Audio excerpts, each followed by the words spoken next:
Good evening, and thank you for attending and viewing the August 16th meeting of the Arcata City Council. The City Council meeting is being held as a hybrid meeting with both in-person attendance and teleconference access via Zoom. Our first item this evening is a land acknowledgement. The City of Arcata acknowledges that the lands we are located on are the unceded ancestral lands of the Wiyot tribe. The land that Arcata rests on is known in the Wiyot language as Gudini, meaning over in the woods or among the redwoods. Past action by local, state, and federal governments remove the Wiyot and other indigenous peoples from their land and threaten to destroy their cultural practices. The City of Arcata acknowledges the Wiyot community, their elders, both past and present, as well as future generations. This acknowledgement seeks to aid in dismantling the legacy narratives of settler colonialism. If you would like to, please join for the flag salute.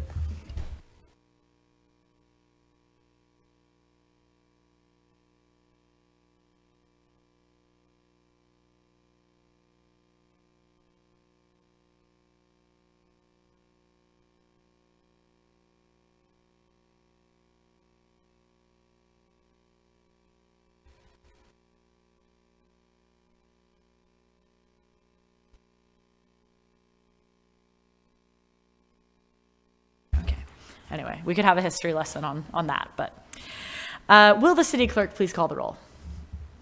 Mayor Schaefer? Here. Vice Mayor Matthews? Here. Councilmember Atkins Salazar? Here. Councilmember White? Here. Councilmember Stillman? All present. If you wish to make a comment tonight during our meeting, during the 2 open public comment periods, or for an individual agenda item, there are 3 ways to do so. If you're here in person, please line up behind the podium when the item you would like to speak on is accepting comment. If you're logged onto Zoom, click raise your hand when it is time for public comment on the item you wish to speak on, or if you're on the phone, press *9 to raise your hand. When it's your turn, you'll be prompted to dial *6 to unmute your phone. For each item, we will take in-person public comment first and then move to online comments. We will not be going back and forth, so if you want to make comment, please raise your hand online or line up at the podium. Our next item is ceremonial matters, and this evening we have a proclamation recognizing September 10th through 16th, 2023 as Suicide Prevention Week, and this proclamation will be read by Councilmember Atkins Salazar. Thank you. Whereas suicide is a national and statewide public health problem, and suicide prevention is a national and statewide responsibility. And whereas suicide is the 11th leading cause of death in the United States, the 2nd leading cause of death among children ages 10 to 14, the 3rd leading cause of death among children ages 15 to 24, and the 2nd leading cause of death among individuals between the ages of 25 and 34. And whereas it is estimated that in 2021, there were 1.7 suicide attempts, over 48,000 people died by suicide in the U.S., with 4,144 of those deaths occurring in California. And whereas over 90% of the people who die by suicide have a diagnosable and treatable mental health condition, although often that condition was not recognized or treated. And whereas organizations such as the American Foundation for Suicide Prevention are dedicated to saving lives and bringing hope to those affected by suicide through research, education, advocacy, and resources for those who have lost someone to suicide or who struggle. And we urge that we, number 1, recognize suicide as a preventable national and state public health problem and declare suicide prevention to be a priority. Acknowledge that no single suicide prevention program or effort will be appropriate for all populations or communities. Address the disparity in access to mental health care for underserved and underrepresented groups and advocate for ending these disparities. Fund new suicide research to support culturally informed and evidence-based mental health care and services. Encourage initiatives in Arcata based on the goals contained in the National Strategy for Suicide Prevention and the 2023 California Suicide Prevention Plan. Promote awareness that there is no single cause for suicide and that the suicide most often occurs when stressors exceed the coping abilities of someone struggling with a mental health condition. Develop and implement strategies to improve and increase access to quality mental health, substance abuse, and suicide prevention services and programs, and continue advocacy to ensure we can reimagine a comprehensive suicide, mental health, and substance use crisis response system that builds on the historic new 988 number for the Suicide and Crisis Lifeline. Therefore, be it proclaimed by the City Council of the City of Arcata It hereby recognizes September 10th through 16th, 2023 as Suicide Prevention Week and recognizes September 10th as World Suicide Prevention Day. And I do think there might be a typo in here, so if there is, we can redo that and get it back to you. And we do have Heather Freitas is here to accept, and she is the walk chair for Out of the Darkness. It's the Arcata Walk from the American Foundation for Suicide Prevention.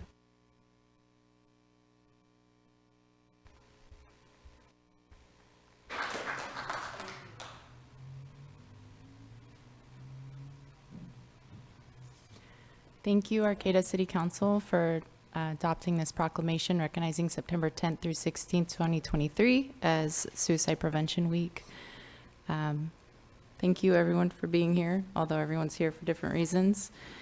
I do want to invite everybody to the upcoming Arcata Out of the Darkness Community Walk. We've been hosting this in Arcata since 2015. It's going to be on Sunday, September 10th on the Arcata Plaza. It begins, registration opens at 9 a.m. and our program begins at 10. It's actually on World Suicide Prevention Day this year, which is also the beginning of Suicide Prevention Week. So I have some flyers if anybody would like some, including for the City Council. Thank you. Thank you. And yeah, Karen can grab the flyers and pass them out.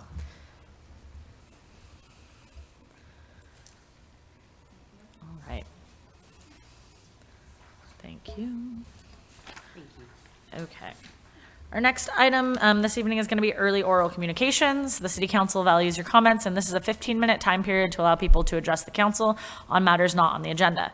Know that pursuant to the Brown Act, the council cannot discuss or take action on items that are not listed on the posted agenda, and at the end of all oral communications, the council may respond to statements and support a request that require council action will be set for a future agenda or referred to staff. Speakers may be limited to 2 minutes, and there will also be time for public comment on specific agenda items, and then again under item number 12. So make your way to the podium. We've got some seasoned veterans here. All right, go ahead. Just to keep things moving along, greetings everyone. My name's Joanne McGarry. As many people well know, I come here all the time, and I sometimes like to talk about 3 things. The first thing I would like to suggest, having watched the Northern Unified School District Board meeting last night and making a public comment there about the school drop-off in front of Arcata High, that's been concerning me for many years now because of the number of cars spewing fossil fuels on 16th Street to drop one child off.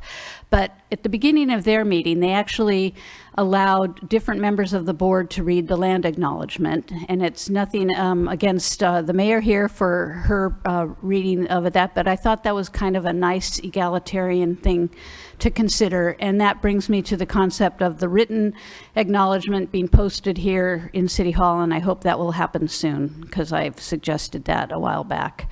So that's number 1. Number 2 is we had a minor little shaker on Sunday, which was a little reminder, I think, for me and hopefully for many, many people that we do live in earthquake country and we need to be prepared. We also have other issues that could crop up that we need to be prepared about. And I just, in walking around town, am concerned about how prepared our community really is when something serious happens in our community that we all need to respond to. So that was the second thing. And the third thing was, I was just going to show you. I always carry my go bag wherever I can possibly. It's really heavy today because it has a lot of books about climate change. And so that was the other issue I was going to talk about. As we well know, it's here and happening, and I sent you a beautiful article by Dan Rather that I hope you all got a chance to read. So let's be prepared. Thank you. Thank you, Joanne. Next speaker, please.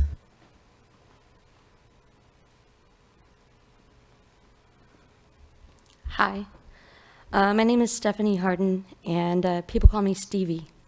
I'm a member of your unhoused population. This is my first time talking before anybody like this, besides where I tell everybody I'm an alcoholic. So, besides that, I have 11 years without drinking, and nothing has gotten easier. everywhere I go, it is equally harder. I decided to go to a place where the climate didn't kill me in my van because it was just going to be as hard here as anywhere else. But there's a deep lack of empathy and kindness and compassion within regular everyday people, and I see it right where I'm at on the corner because people think that I don't matter. So they will treat me how they think I need to be treated. And that is a community-wide thing on how people view other human beings who are only trying to survive because we're facing climate change. We've gone through a major pandemic when none of us have ever seen any of that before. The lack of compassion, the lack of places for people to get clean. Have you ever seen birds that get dirty? They get pecked to death by the other birds. If you don't have a place to get clean, people can tell it, and they will take it out on you. And I think that you could care more, and there's also an organization that could work more closely with you that I already know exists here called AHA, and they really want to do something about that, and I would like to see it too. Thank you. Thank you, Stevie.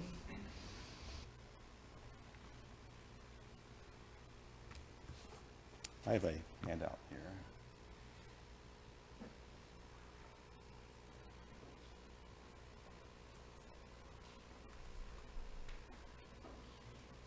Could we reset the, thank you.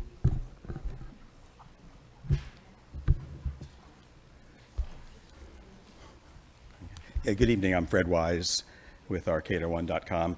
What I've given you there is a budget for the expenditures on the Gateway project.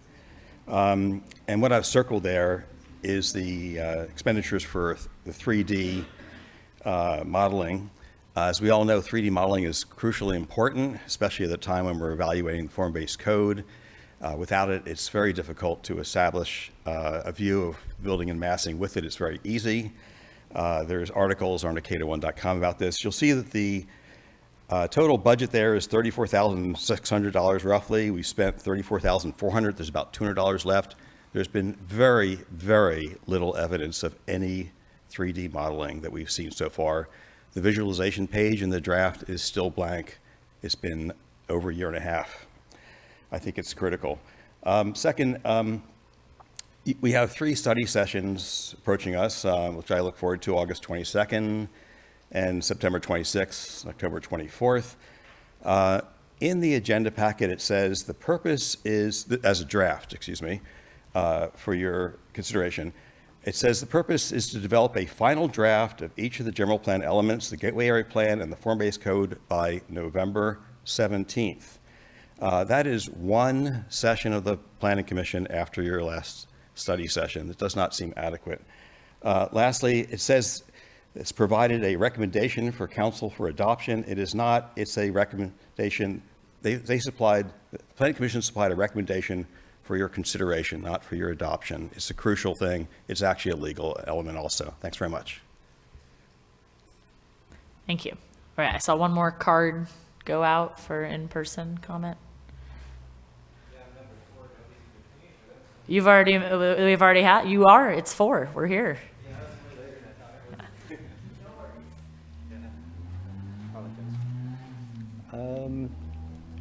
Hello to staff and council. I want to talk a little bit about the term L Street Interface Corridor. The term was coined in an interim period during 2010 to 2015, the rails to trails to define pathway interface with shared use roads. It starts with begin L Street Urban Interface Corridor is noted 11th Street and L Street Pathway, end Urban Interface Corridor at 7th and L Street. The pathway presently only lacks a segment between 11th and 10th and is still a shared use road. I believe the term urban interface corridor is still applicable today because greenways exist north of 11th Street and south of 7th. These greenways offer the greatest contribution to the L Street Linear Park and represent the greatest loss to community members of Arcata and the future Greatwood Trail travelers.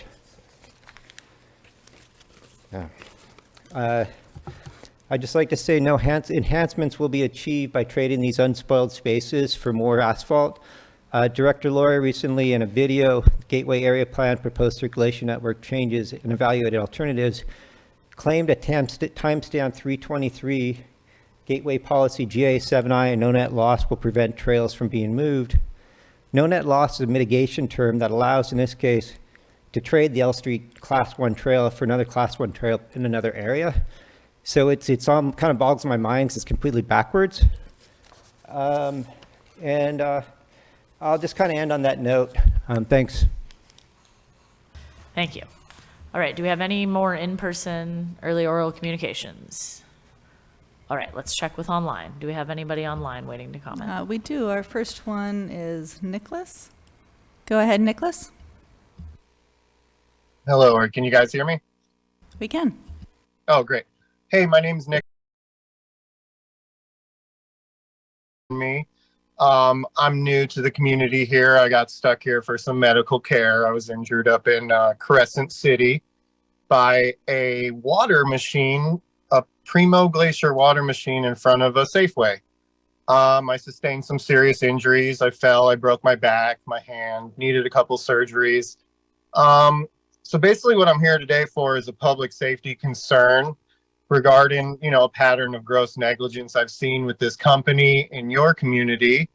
It's outside of Safeway in Arcata, right there by the square. I found a machine in similar neglected, rusted, rotted condition to the one that electrocuted me. Since I've been electrocuted, I've contacted them. I'm in litigation and all that. And I've even found out they've electrocuted other people who they're dead now as a result. They're not really taking me seriously. The companies, the corporations, the managers, I've tried contacting everyone.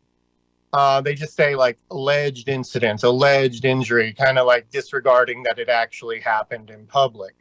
So basically, I've contacted anyone I could contact, consumer safety, public water, zoning, building, just OSHA, just the city manager even. And I found that no one really regulates these machines. The Department of Environmental Health goes inside Safeway, not outside Safeway. So I went as far as calling the police and said, hey, I'd like to disable the machine that electrocuted me. And they told me that I would go to jail for disabling a machine that had just electrocuted me and no one could turn it off. Well, now I found a similar machine in front of Safeway and I've contacted them. It's been 2 years since my injury and I'm still in litigation and they're still denying that this occurred allegedly, as they say. And I'm finding rusty machines in Brookings and Fortuna. I found Okay, so Nicholas, thank you. That is your 2 minutes, but thank you for sharing your experience with us. Yeah. Okay, thank you, Nicholas. Do we have any other comments online? We do. Our next call-in user 1, go ahead.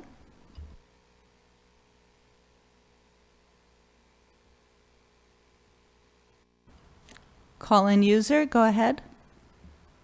Hello, can you hear me? We can. Oh, good.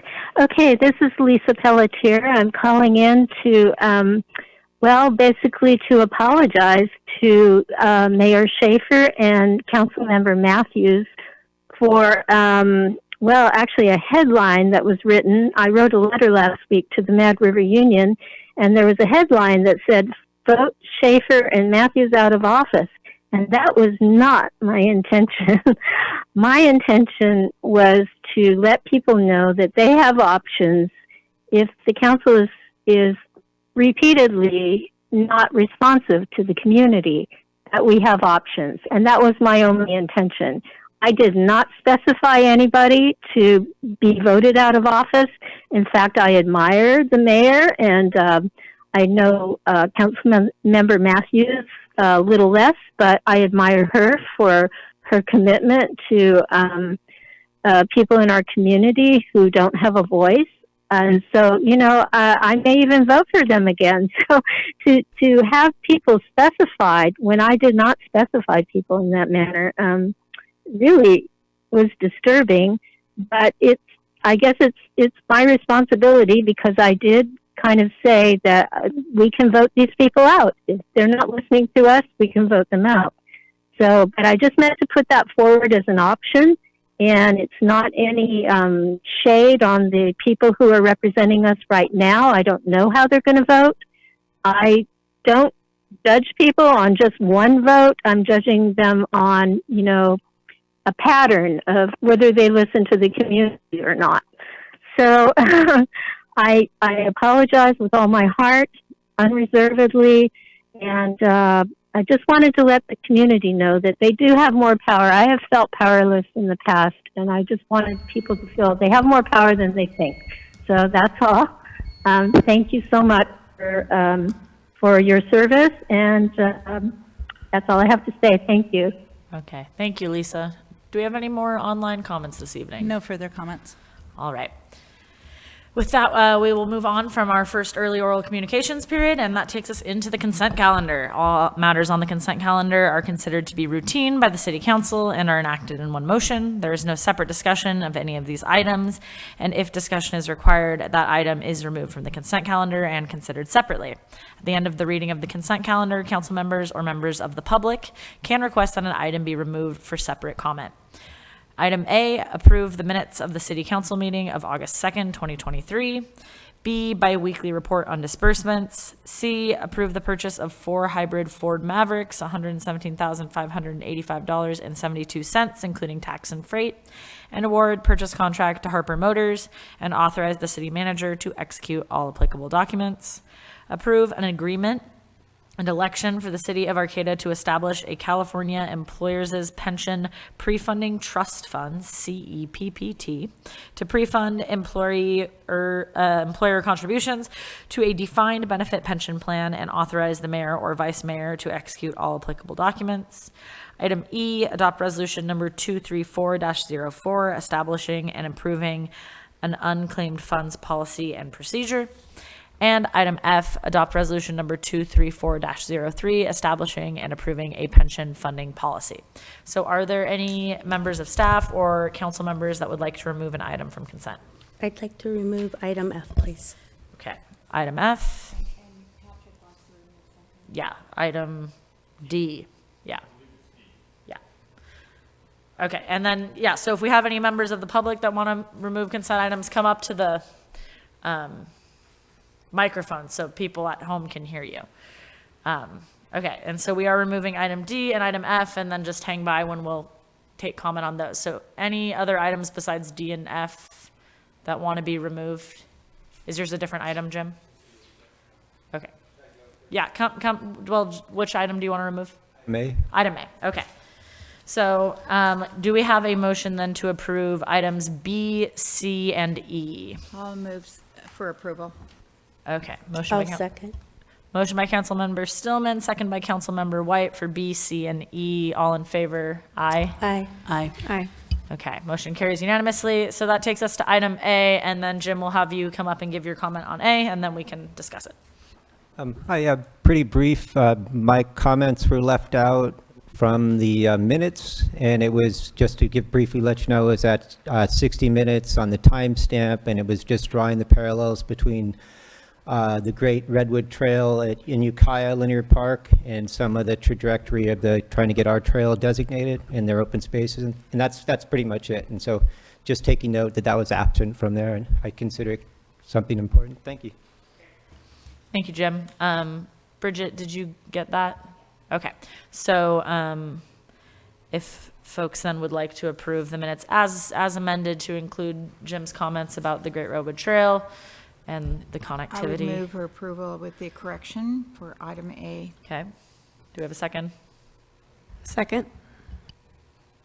She got it. I might not.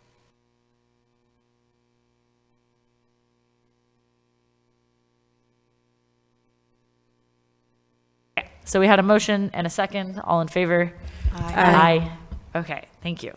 Then, sorry, now I'm on the wrong page. That takes us now to item D, which, yes, go ahead, Pat. Yeah, so my name's Pat Carr, and I'd like to thank the council for removing this item from the consent calendar, and especially council members White and Stillman for their attention to this issue. I think I'm just going to make a comment, and that was my main interest in having it removed. I'm myself a retired public employee. I receive a PERS pension myself, and I'm absolutely in support of the city ensuring that your vested employees receive a decent pension. Councilmember Stillman informed me that the Employers Pension Pre-Funding Trust Fund is invested through CalPERS and that there are not any options for you to make that investment into a separate funding vehicle that lacks exposure to fossil fuels. Even though fossil fuels are the major driver of planet-killing climate change, and I would add retirement-killing climate change. I would never argue that you make an irresponsible course of action that might jeopardize employee pensions, but at the same time, you'll remember that I talked a few weeks ago about SB 252, which would require that the two big state pension funds divest from fossil fuels. That bill has since been endorsed by the Humboldt County Board of Supervisors, and it's now a 2-year bill in the state legislature. If you must establish this pre-funding trust fund through CalPERS, I would ask that first you hold your noses while you do it, and to reduce the stinky smell, proceed with that endorsement of SB 252.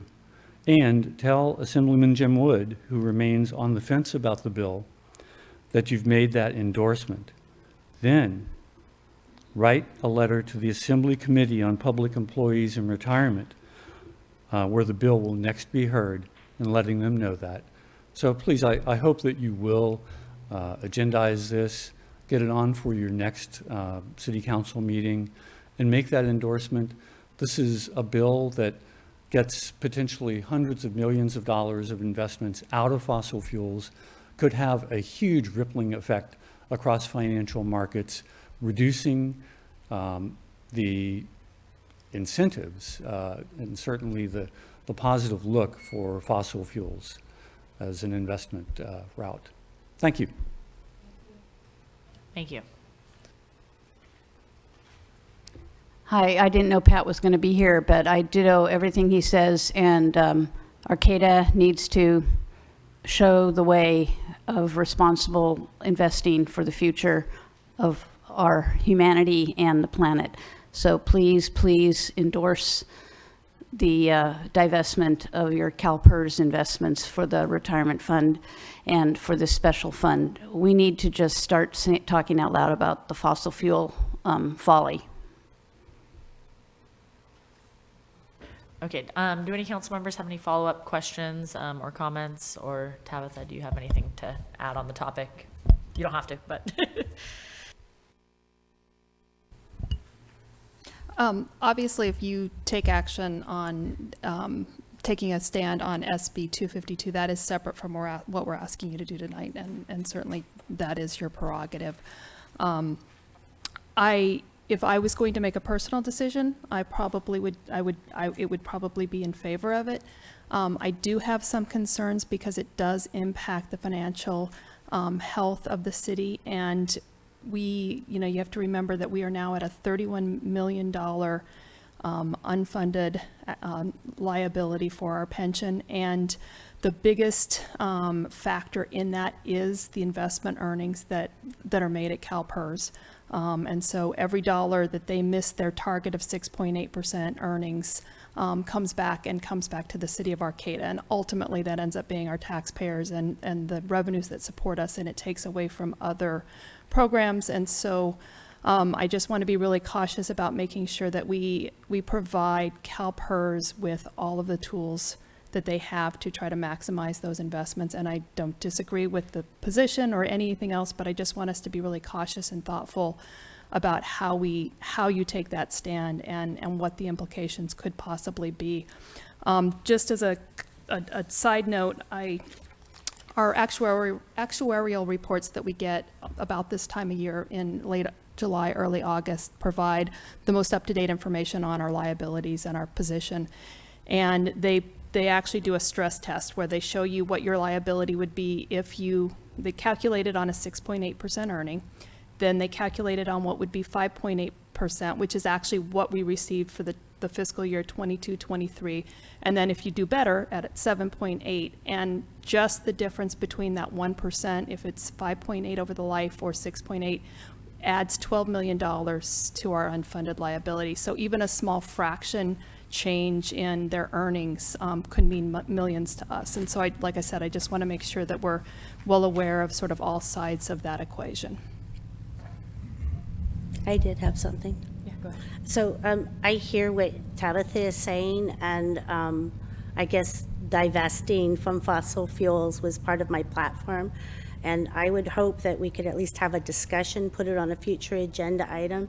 In light that we declared a climate emergency in September of 2019, it feels like we're talking out of both sides of our mouth.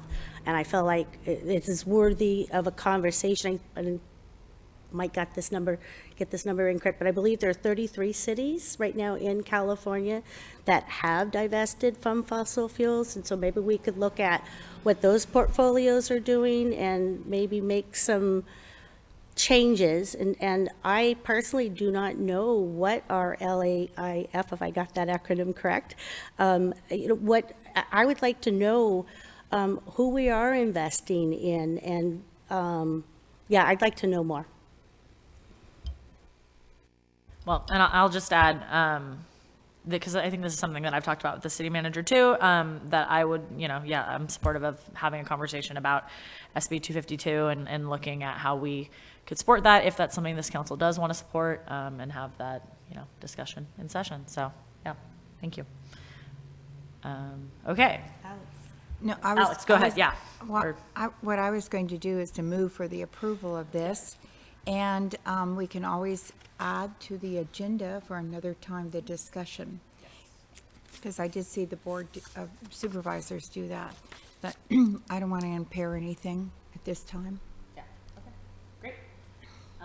Well, then we'll take a motion on item D, and then I think we saw enough head nodding up here that we'll talk about at agenda setting in an upcoming agenda here, talking about SB 252 and how we can, as a council, have the discussion and support it or not support it. Sounds perfect, as long as we get a second on that motion. I'll second. All right, wait. Okay, so we have a motion and a second for item D to approve that, and then also future agenda. Keep that in your mind. All right, all in favor of item D? Aye. Aye. Aye. Okay. Motion carries. And then we pulled item F too. Was that a similar conversation or something separate on F? Actually, it has to do with me not using my glasses, so I pulled the wrong one. Okay, no, that's fine. They're kind of similar items about pension funding and all that fun stuff. I would move for approval of F. Okay, yes, if no other questions, we have a motion for approval of F. Do we have a second? I'll second. Okay, and a second from Vice Mayor Matthews. All in favor? Aye. Aye. Okay. And now that takes us into the meat of our meeting here this evening. So we are going to be receiving a presentation from Dr. Wendy Ring of the Humboldt Coalition for Clean Energy regarding biomass and a possible, not this meeting because it didn't make it in the packet, but a resolution that they've brought forward that we can also take a look at in the future. So thank you, Dr. Ring, for being here.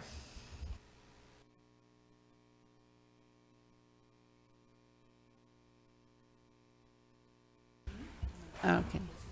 All right. Yeah. Thank you all so much for having me. This is an issue that I feel really strongly about, and I think most folks in Arcata will too, because this is the lowest hanging fruit for climate action in our county. We've been having a really hard time coming up with a climate action plan that will deliver the emissions reductions that we need by 2030, and this is something that would make a huge dent in that. So I'm speaking for 17 organizations who would like you to pass a resolution, which is somewhat just reiterating the one that was passed in 2019 for 100% clean and renewable energy by 2025. So, so we're talking about biomass. I'm going to give you kind of a whirlwind tour of the emissions and regulations and enforcement. It's a little complicated, and anyone can have these slides after if you want, but we're just going to kind of respect your time and go through it. So biomass is 40% of RCEA's renewable portfolio. We spend $15 million a year on electricity that's generated down in Scotia at the Humboldt Sawmill Company. Can you change slide for me? So every log that goes in there, about 50% ends up coming out as waste. So they get half of it as lumber and the rest is waste. Some of that is sold for landscaping as wood chips. Some of it is exported to paper mills in Asia, and the rest of it is burned for electricity. And we think that this is not a good way to spend 15 million ratepayer dollars that are intended to support a clean energy transition. So reasoning being, it's not cool for the climate, it's not clean for our air, it's not just for our most vulnerable community members, and it's just not necessary. So this is looking at the relative intensity of electricity from different sources, and you can see that biomass emits way more carbon out the smokestack than anything else because it is less energy dense. So that's the general picture. Let's look at our plant in particular. As power plants get older, particularly biomass plants and coal plants, they become less efficient, just like us. And so the Scotia biomass plant is 37 years old.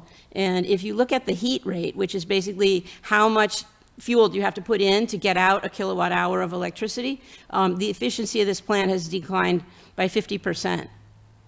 And so what that means is if you have to put in 50% more wood, you get 50% more carbon dioxide out the smokestack and 50% more air pollution.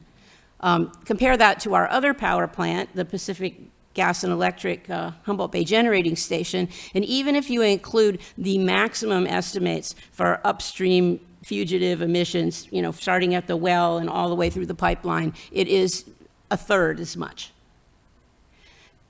So actually go back there for just a second. The plant there's another biomass plant down in Anderson, and what people often say if we say, oh, shut down the biomass plant is, oh, they'll just truck it to Anderson and that would be more emissions. But that plant is actually younger and more efficient, and I've calculated what the emissions would be to put it in big trucks and drive it down there, and even if you do that, you still come out ahead. So everybody knows that wood burns a lot faster than it grows, and when you emit as much 300,000 metric tons a year of carbon dioxide into the atmosphere, it takes about 40 years for trees regrowing to get that out of the atmosphere, but it starts warming immediately. So you get 40 years of warming, and when that's reabsorbed, that doesn't reverse the warming. We can't take the heat out of the oceans. We can't stop the permafrost from melting. We can't stop the sea level from rising. So it's not just a simple, oh, it zeroes out in terms of carbon eventually. We have to look at what's going on right now, which is pretty clear to everybody. We just passed the hottest month in recorded history. Go ahead. And we are approaching, in the next decade, 6 serious global tipping points. So that's why time is really an essential factor here. And even though trees regrow and you could call biomass renewable, it makes no sense in the face of a climate crisis. So let's talk about pollution. There's two kinds, to my way of thinking. There's the legal pollution, and then there's the illegal pollution. Because the law allows biomass to emit as much pollution as coal. The Clean Air Act is the federal law that regulates power plants, and it is not health-based.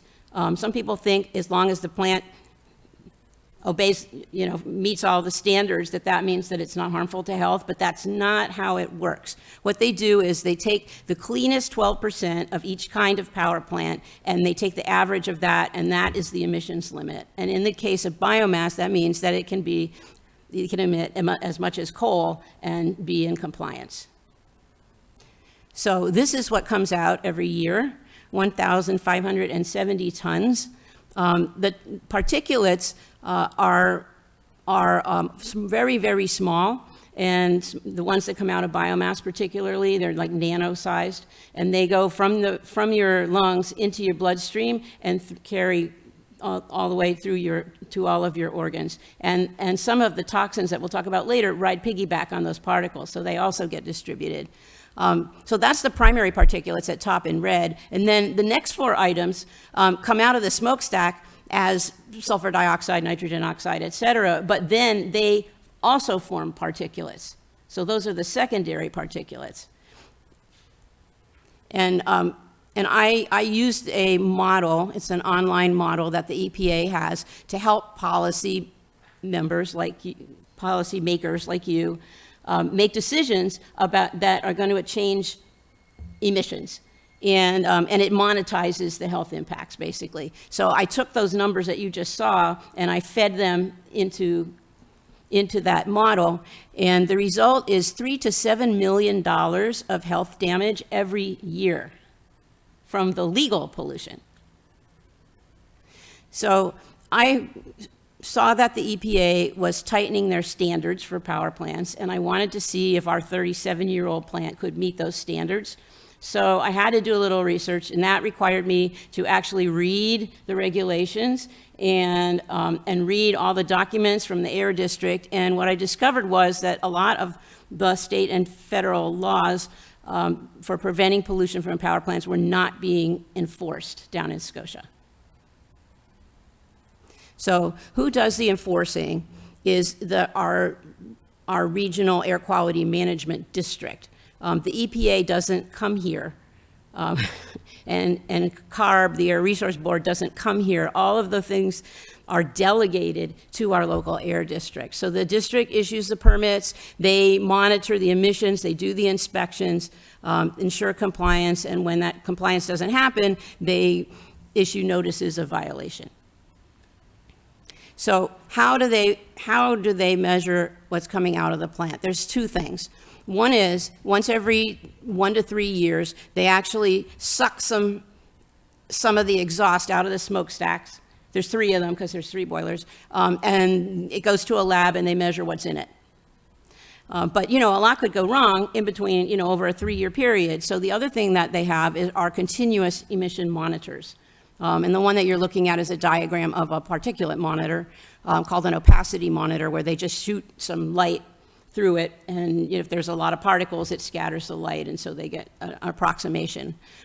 So this is the most important thing for protecting the community. Will Breiger, who was a former attorney for the EPA and for CARB, is someone that I called when I realized that some things were going wrong, and I was like, what do I do? And he said, anybody can pass the stack test, the first test, because it's scheduled. They take their cleanest, driest fuel, their most experienced personnel. It's easy to do that. So what's harder, and he's even seen plants with just egregious amounts of emission coming out who can pass their stack test. So the continuous monitor is the thing that's most important to us as a community. So when RCEA put out a request for bids when they started our community choice aggregation back in 2017, the Humboldt Redwood Company put in a bid, and RCEA wanted to use environmental criteria. And Humboldt Redwood Company said that they only had 1 air quality violation. But it turns out that they were withholding 12 months of monitoring data that was supposed to be reported to the Air District every month, and they hadn't given it to them. And when the Air District finally got a hold of it, you can switch the slide. There were actually, this is just from 1 boiler, 407, there were over 700 violations of pollution limits. So, and I don't think, looking back at the minutes, that the RCEA board members knew that when the violations had been issued, but I don't think that anybody told the RCEA board members that that's what they were doing.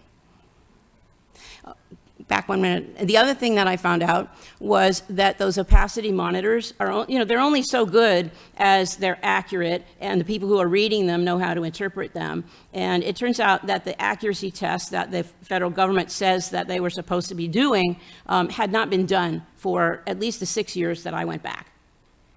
And even the results that were coming out, the staff at the Air District were allowing twice as much.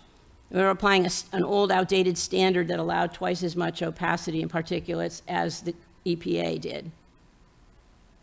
So what does that mean? Well, back in September, last September, they did that test where they pulled the smoke out of the smokestack, and they found that 2 out of those 3 boilers had emissions that were nearly double. Well, one was more than double and the other was less than double of what the EPA limit is. But those opacity monitors were running, and they should have shown that there was something wrong, and nothing. So the previous test had been 2 years earlier, so this plant could have been putting out all of that extra pollution for 2 years, and no one would know. So there's another kind of pollution other than particulates that comes out of biomass plants. These are the air toxics, things like benzene, which is a carcinogen and an endocrine disruptor, formaldehyde, which is an irritant to the airway, acrolein, which is a possible carcinogen and also is thought to be responsible for all of the lung damage from cigarette smoking except for cancer. Dioxins, tremendously potent, and polycyclic aromatic hydrocarbons, which even pass like through the placenta and cause brain damage in developing fetuses, lowering their IQ. Serious stuff. So California has a program called the Toxic Hotspot Program, which is health-based, unlike the federal one, and it has 4 steps in it. One is that the plants have to provide the Air District with a toxic emissions inventory. How much did they emit of each toxic? And then the Air District puts that into a computer model that the state has, and out comes this prioritization score, which is sort of the urgency for seeing if that's causing a health problem. And then if the score is high, then they use another part of that model and assess the health risk to the community. And if it's high then they make the plant lower their emissions, and they tell the community. And if it's intermediate, then they just wash, rinse, and repeat every 4 years. So that's what's supposed to happen, but that's not what was happening. We've been stuck at step 1 for the last 20 years.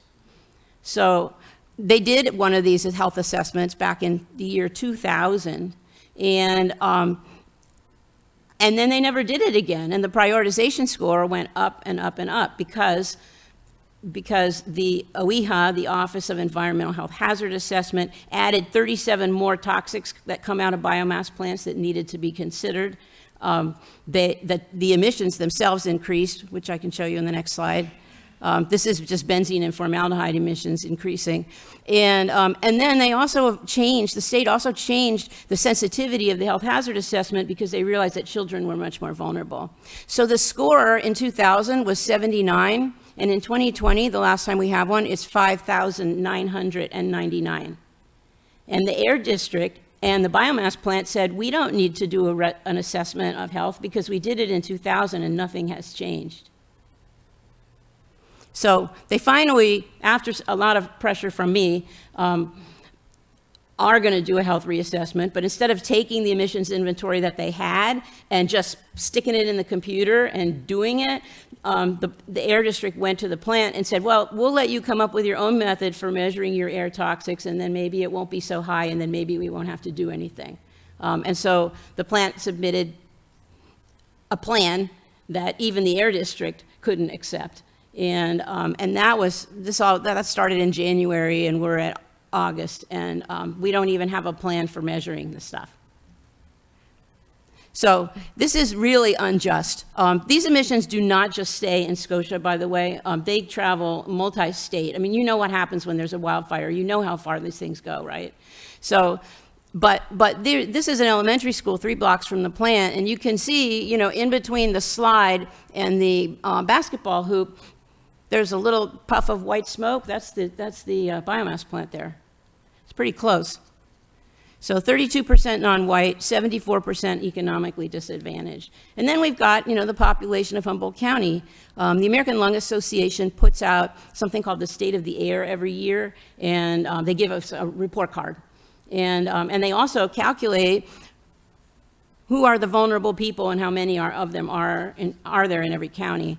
And so this is just a look at the vulnerable folks in Humboldt County. And they're, the groups overlap, so you can't add them up, but you can see that it's a fair number of people. So this is really completely unnecessary from the point of view of the public. The PG&E plant could provide all of our electricity, all of our electrons. We do not need the biomass plant. When the biomass plant was shut down in 2015, the lights did not go off. And it emits far less pollution. So the blue is the biomass plant's pollutant emissions, and the red is the PG&E plant. And the biomass plant only produces 1/3 as much electricity and 10 times more pollution. We don't need it. There are plenty of other things that we can do with mill waste. The very best from a climate perspective would be composting, because compost is net carbon negative if you include applying it to agricultural land, which we have lots of around here. It's proven at scale. There are facilities that compost as many tons as that plant is burning. And it's the lowest cost per ton of carbon dioxide removal that you can see. So in Humboldt, it's about 4 tons of CO2 equivalent per acre per year.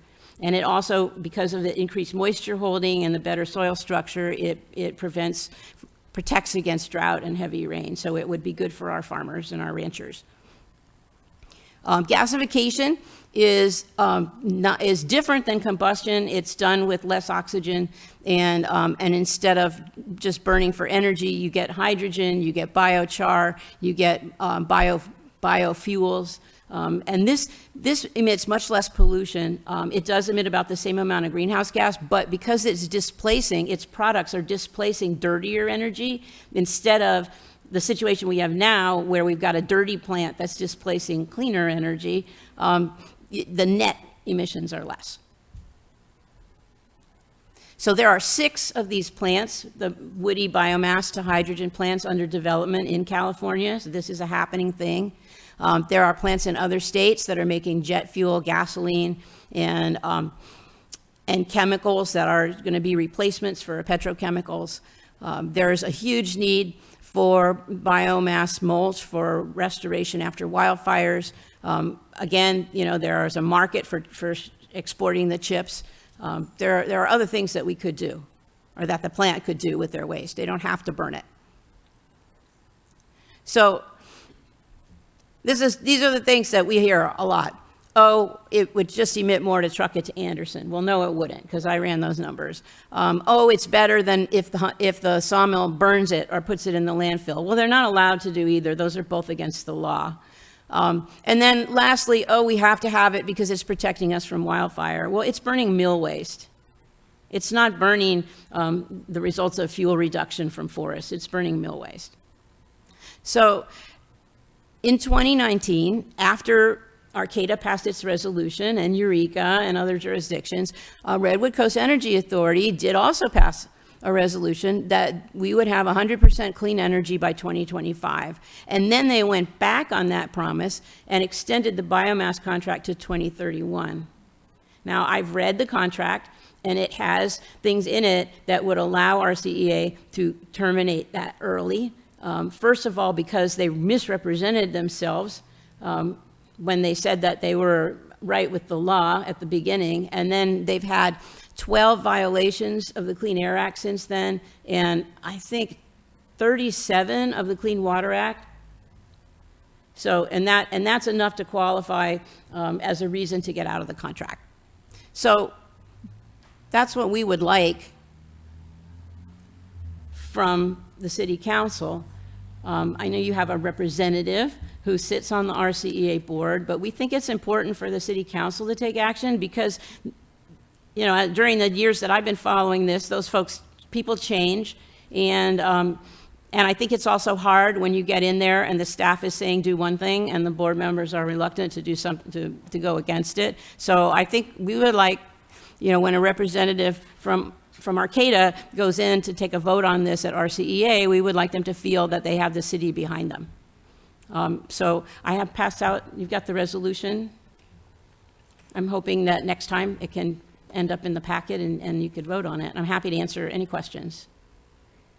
Thank you so much, Wendy. Yeah, and I'll just add maybe to partially defend some decisions our CEA has made though, but just, about that idea of going, having that clean energy by 2025, that a big issue that our CEA's faced is the continued delay of the Sandrini Solar Project, which due to, not being able to get solar panels that they could prove were not made with Uyghur child labor. Wow. Yeah, we obviously want that, but it's obviously delayed this project continually. And, you keep saying, okay, it's going to be online in 2023, 2024, and so I see that as a big reason, that contract was extended because we're not able to get clean energy from another source that we were slated to.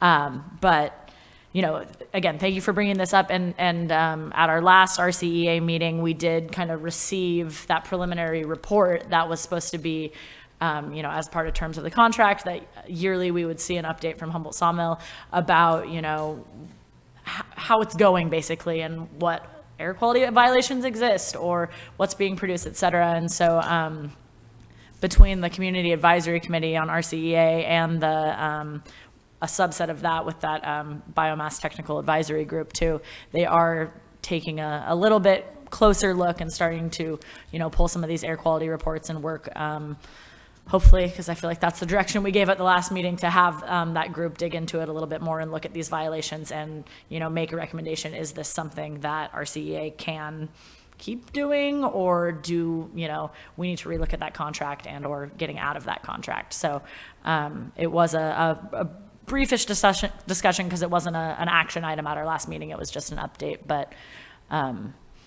it's being talked about right now, and so this is an apt time, I think, for us as a council to see this presentation. So thanks, Wendy. Well, and I think a resolution would increase the interest of the staff in finding alternatives. I mean, that contract was extended before Sandrini. There were any issues with Sandrini or any of those things. I mean, I think we just have to say, if, this is what we want to do, and as soon as other energy is available, then that's what you should do. Not wait till 2031, and certainly not fail to say that it wouldn't even end in 2031. This is major, major climate and air pollution. And just a question, and you might know the answer to this, or I see our environmental services director in the audience, but is the climate action plan, are any of their goals, do they tackle biomass at all in that, or no, they're not touching that one? Well, they don't, because they have excluded stationary sources, so they don't. I just wanted to ask you, when you were saying you could put it for on pasture land and so forth, does it have to be ground up? Would it need because right now they're probably doing all the bark and it just goes in, but in order to use it on agricultural land? Well, we're talking about composting it first. So when it gets applied to the ag land, it's compost. I missed that. Thank you. Yeah, and there's been a lot of research that's been done about that down on ranches down in Marin County. Very successful. So first, I wanted to thank you, Dr. Ring. I had the good fortune to hear this presentation twice, and it's really informative and educational. Where do I sign? One of the most striking things that I guess stood out to me was that this is the largest stationary source of air pollution, and of course, health damage, but that this plant, let's see, says it emits nearly 300 tons of CO2 annually. 300,000 tons. Thank you. Sorry. Glasses again. I'm going to blame it on the glasses. But that's 75% of Humboldt's passenger vehicles. What hits me personally is the injustice of how pollution, global warming affects the BIPOC, those who are socially, economically disadvantaged. And while my daughter isn't one of those students that live near 3 blocks from the plant, I live on the freeway for 20 years. And my daughter was recently diagnosed with supposedly exercise-induced asthma, but I'm convinced it's because we live by the freeway. And to add to that mix, of course, Caltrans is doing some work. They've removed 30 years of green screen. And so now our window screens and door screens are black from soot from there. So I definitely, this is essential that we do something about it now, not in 2031. And it's unnecessary. And so, yeah, thank you so much for bringing this to everyone's attention. Any other questions? Yeah, from the council. Go ahead. I do, and I'm not going to be able to phrase it very well, but hopefully you'll get to understand what I'm asking and can answer it. But we keep hearing about PG&E being at capacity for transmission, and moratoriums on building in certain parts of the county. So would this affect that negatively, or are we talking about two different things? I don't think so, because my understanding is that it has to do with transmission and substations in the south part of the county. So but I'm not an expert on that. I see Nancy's shaking her head too. And it's transmission lines. Yeah, and from my understanding, it's. And also the availability of, I'm not too sure, but it takes a long time for you. If you have a building that you're ready for PG&E and you've put it in saying that I would like it by August, for instance, they say, well, we don't have the capacity to deal with it until October. So we do have that happening. So I'm not too sure where that comes from exactly, but it is people not being ready or able to, whatever it is, to hook up buildings when they're actually ready to be hooked up. Any other questions from the council, or we'll take it out to public comment then? Okay, well, thank you, Dr. Ring, for your presentation, and we'll take it out to public comment now. I thank you personally very much for this presentation, because you know the specifics. I just know how I feel about biomass. And the semantics that were talked about at a meeting I listened into at RCEA on a phone type of thing during the pandemic was the difference between renewable and clean. And I also want to share that in cocktail conversation with Matthew Marshall, who's the head of RCEA, he reiterated to me when I asked the question, yes, conservation, energy conservation is number one. So when we're looking at transitions and the timelines, there's a lot we can do to not use so much energy. And this all gets, back to climate justice issues. One of the books in my backpack is by Jane Fonda, who's very much a climate justice advocate. And I was watching some of her webcasts on Fire Drill Fridays, and she has people representing the underserved and the people living close to these power plants and these industries that are the first line of being impacted by things. So I think this is one of the most important issues that we need to look at for our future. And it goes back to what I'm talking about for the high school kids and the school drop-offs. I mean, it's all about the pollution that our children are exposed to. And it's about the children, not so much about us older people. It's about what are we doing for our children. And so this is a really important issue, and I hope you look thoroughly at that resolution and discuss it at the next meeting. And hopefully we'll get biomass off the table in terms of our energy portfolio. Thank you. I'll take our next speaker. My name's Martha Walden. I'm a member of 350 Humboldt, and I've been working on biomass issues for about 4 years now. And I've learned a whole lot from Wendy. And I'd like to emphasize one of the points she made, which is that the problem goes well beyond Scotia. The problem is the idea itself that burning wood to make electricity can be good for the environment and even carbon neutral. So this concept, this misguided concept, became official policy about 15 years ago. and has even led in many areas to cutting down carbon sequestering trees in order to produce electricity that is carbon intensive, that emits carbon, and it's dirty also. So this business model, unfortunately, is really catching on.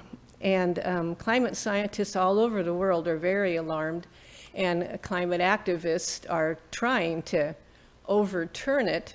But it's an uphill battle because now there are vested interests that are, protecting their bottom line. So it's a very crucial problem for the climate.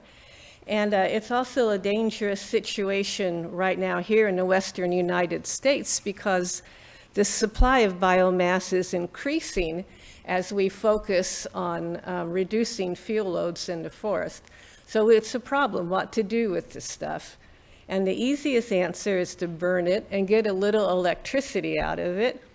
But in 2023, that's a recipe for disaster. We don't have time to reabsorb all that carbon hitting the atmosphere like a bomb. So it is so critical that we promote other uses for woody debris, such as Wendy suggested. That includes composting and new and old technologies for manufacturing lumber products, liquid fuels, hydrogen. There's all these great ideas out there, but if you already have an old biomass plant that's functioning, you're not very, you're not very motivated to pursue it. So we have to really talk to our CEA.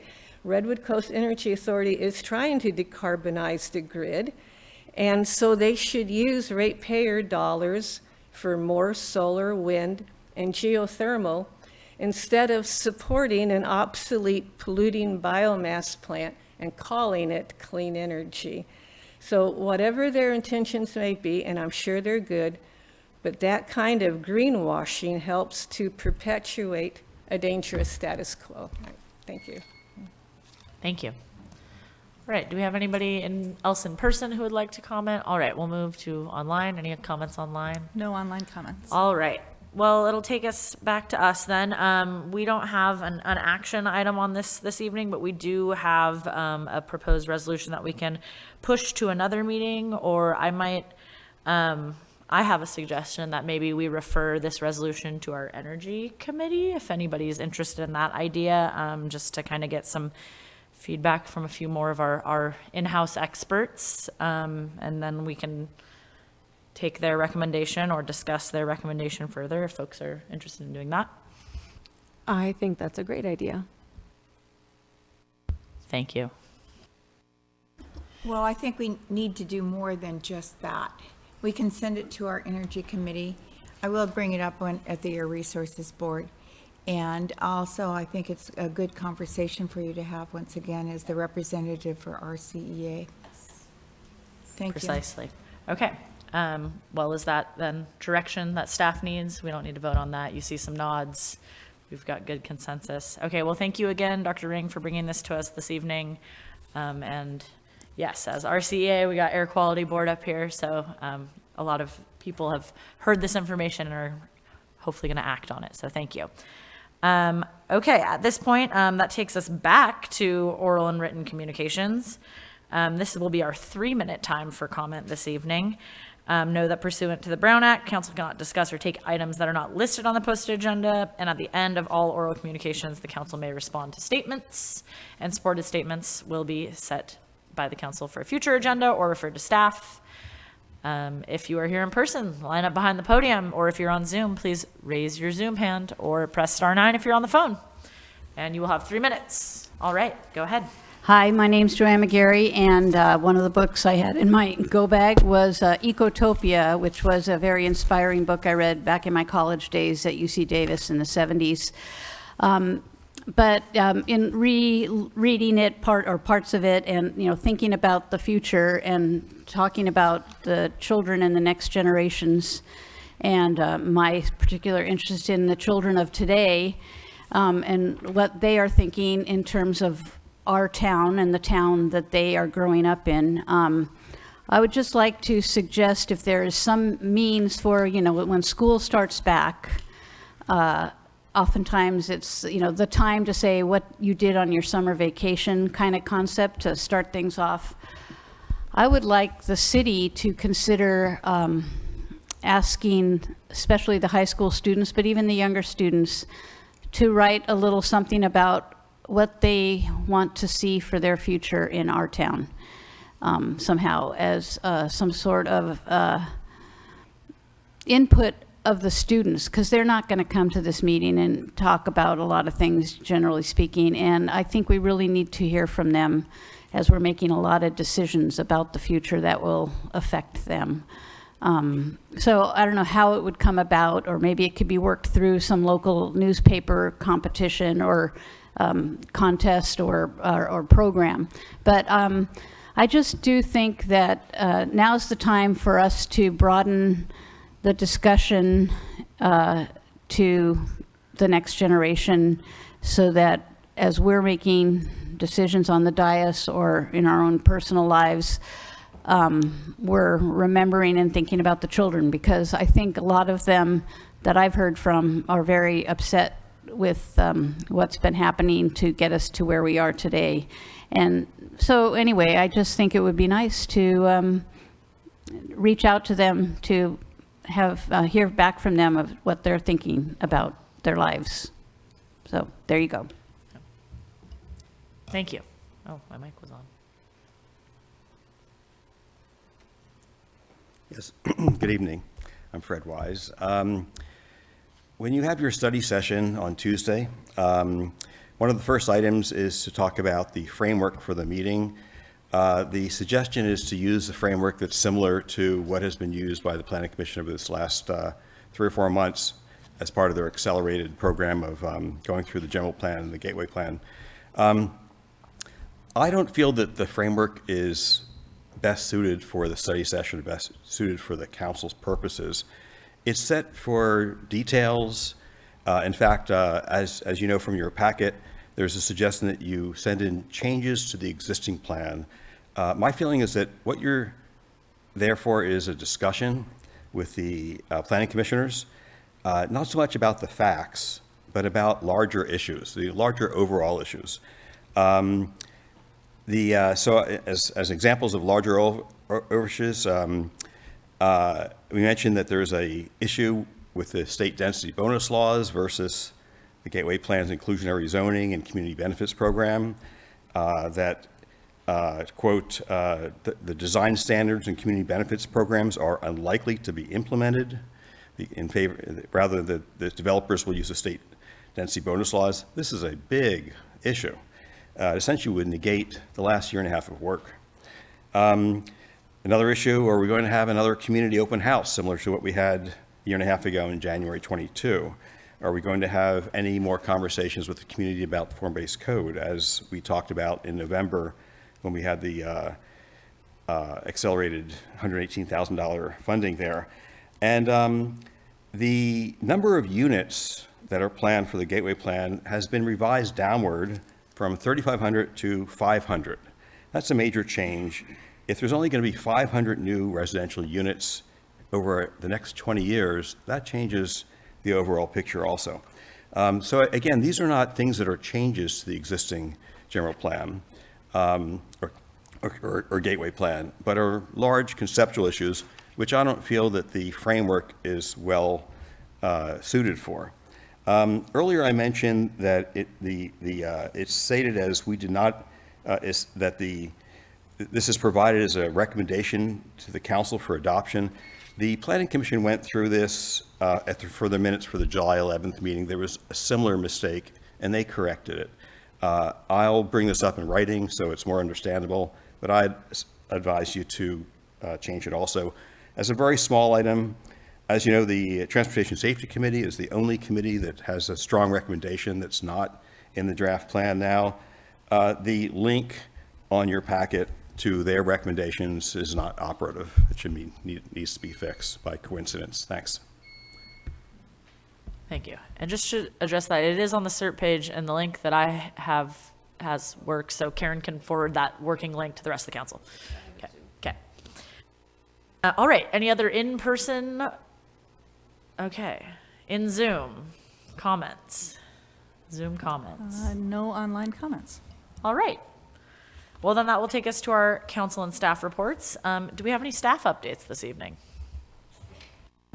Nope, no staff updates before closed session. No staff updates? All right. See, last time we were confused about which side I was starting on last, but I think this side we're going to start with Stacy. I think that's the way we're going to go. Sorry to put you on the spot. No, it's fine. Thank you. So a couple of things. You probably have noticed that we're the beginning of the Indianola undercrossing has started, and so that's the construction that you're seeing in the 101 safety corridor there. So that will help to bring our that portion of road to be much safer. And the other thing was I wanted to do send a thank you publicly to Walland Construction, some of their workers. I walked down there at the marsh with a friend, and we've been down there a couple times, and there's places that you can't go, places you can, and then there's some shared space, and we've come across some workers, vehicles, situations in that shared space, and we're both really impressed how they handled that, moving aside, very polite, giving us the right of way. It was just a good experience, and that doesn't always happen. So I wanted to say thank you. I think they're really trying to be accommodating to the public. And then, I don't know, did all of you get these? Okay, so I just wanted to share that we got some updates for the community ambassador programs, and it's pretty cool. So I wanted to read a few things. So some statistics that have been updated since the last time they were presenting. They have checked in with local businesses 1,780 times and had 872 conversations with business owners. Also thanked 948 times by that community. They performed 425 wellness checks on Arcata residents and did some general check-ins with unhoused residents 4,345 times, had 1,954 conversations with those folks, and were thanked by that population over 1,000 times. They also checked in with housed residents 1,665 times, had 1,103 conversations, and were thanked 1,954 times.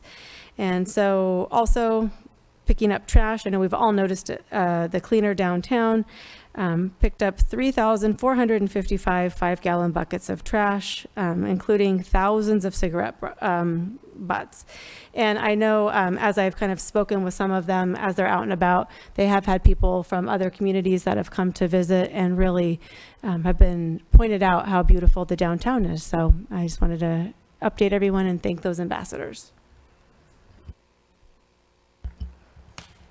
Sorry. One more thing. The Arcata Chamber is having a block party at the Fur Workers Building, the Food Works Building on Erickson Court, and they will have over 20 vendors, a Dutch raffle, beer, wine, and a DJ. And could I get the day and time for that? Do you know? Sunday. Is it this Sunday? 4? Okay, this Sunday? Okay, this Sunday from 11 to 4. So that actually sounds like a pretty cool event. So thank you. All right. I finally have something to report out from HWMA. So at our last HWMA meeting, we got a really interesting presentation about a letter from the Little Hoover Commission. They are a commission that advises the state, and they have advised the state to pause SB 1383 in some of our rural areas. Whether or not that's something that the state is going to listen to is not known, but they definitely made some really good points about the difficulties that rural areas have been having about getting in line with SB 1383. So the ED, Eric Keller Heckman, and myself, being the chair of the board, are going to draft a letter to send to the state, picking out some of the points that we think that that we can make a strong case for pausing. So thanks. Right on. I got to attend a wonderful Zoom meeting. That is the power of Zoom for the Sister City Committee, where we were able to Zoom in folks from Nicaragua and hear updates from both of the organizations that the Sister City Committee partners with for the iBlock Party, so where those funds go. And so, yeah, we heard a presentation from, her name was Jenna from El Provenir, which is mostly, and they do a lot of work with the Engineers Without Borders group too. And so they focus on water and sanitation projects and habitat restoration and just clean water projects in general. And she presented about the latrine projects that they've been doing kind of in the rural outskirts part of Camwapa, and some of the hygiene education programs that they've been doing. And so that was really cool to hear about that. And then also, Hogar Luceros was the other group, which they've been around since like 2000 and have been partnering with us for a long time.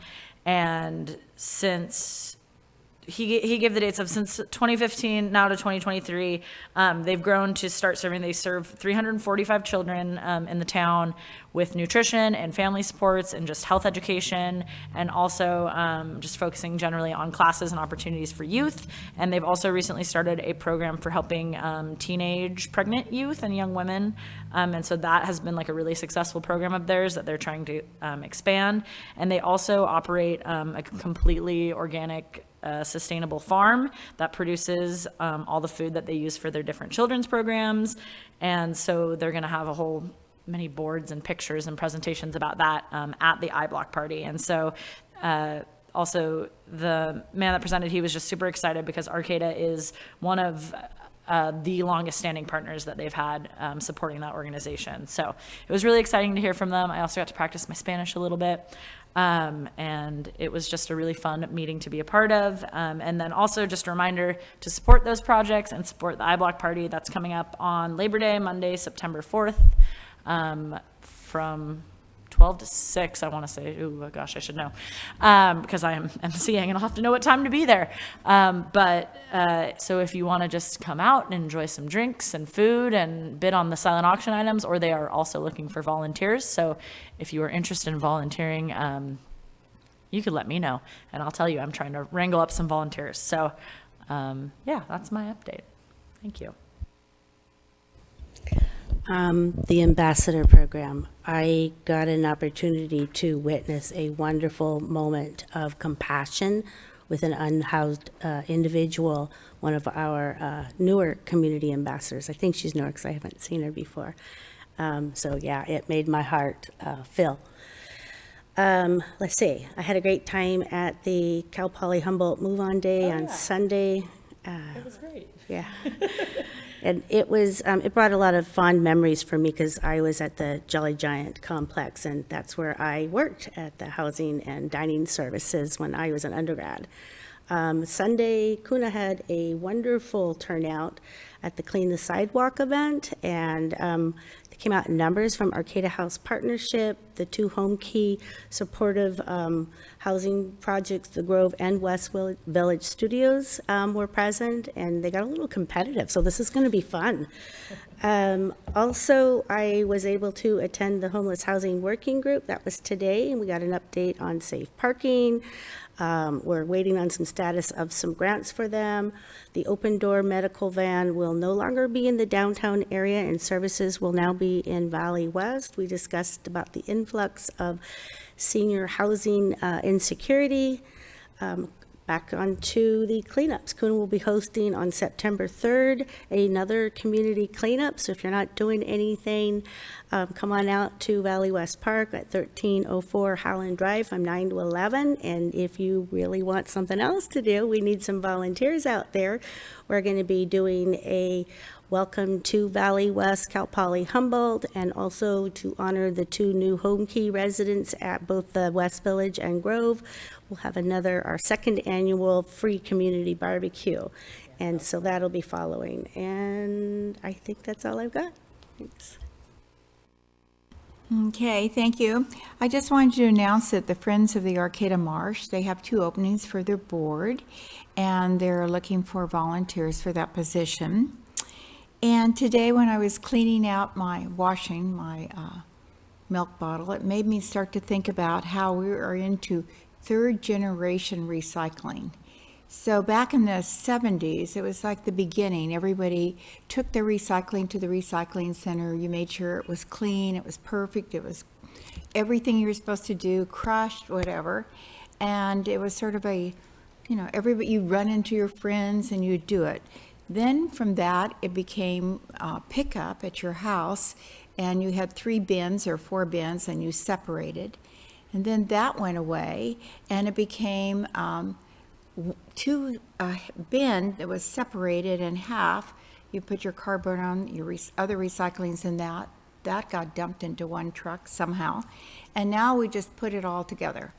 So I was thinking about how things are, how education, we may need to really do some more education around recycling, because I know that people put things that are dirty into the recycling. They don't wash their cans, they don't wash their bottles out, they don't realize that they really need to do that. So that's why I'm saying third generation. I'm thinking about myself. I consider myself with the recycling center first generation, because it started as an alternative for Wesley Chesbrough, so he didn't have to go to the Vietnam War, and because he did several projects like that were alternative service, and so then my children grew up recycling, but now I'm down to grandchildren, so that's how I think about third generation. And they know what to do, but does everyone know what to do?